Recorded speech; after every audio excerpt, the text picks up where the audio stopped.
Hello everyone, Ram Ram नमस्ते। कि खबर आपनालोकर? आशा करूँ ভাল। मोर आपनालोकर आशीर्वादत भाले बारू।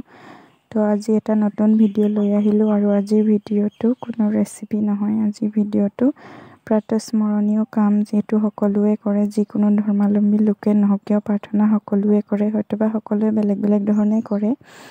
তো সেই ভিডিওটো আপোনালোকৰ লৈ ভাবিলো আগবঢ়াও।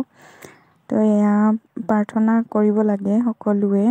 প্ৰাৰ্থনা কৰিলে আমাৰ মন মগজু শৰীৰ সকলো সুস্থিৰ থাকে, স্থিৰ থাকে। তো সেইটো কাৰণে সকলোৱে কৰিব লাগে।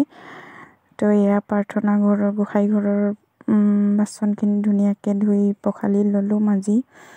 তাৰপিছত এয়া ফুল তুলিব গ'লো আৰু ফুল কিন্তু আমাৰ ঘৰতে তুলিব গ'লো। ফুলৰ যিহেতু এইটো প্ৰয়োজনীয় হয়, তো ফুলৰ বাবে কেতিয়াও আনৰ পদূলিত হওক বা বাৰীত হওক যাব নালাগে, নিজে ঘৰত ৰুব লাগে, যিহেতু লাগিবই দৈনিকে। তো সেইটো কাৰণে আমিও আনৰ পদূলিত যোৱা নাই, ঘৰৰে ফুল এয়া নবৈ ধুনীয়াকৈ ফুলখিনি ৰুইছে, যত্ন কৰিছে আৰু ফুলখিনি ধুনীয়াকৈ হৈছেও।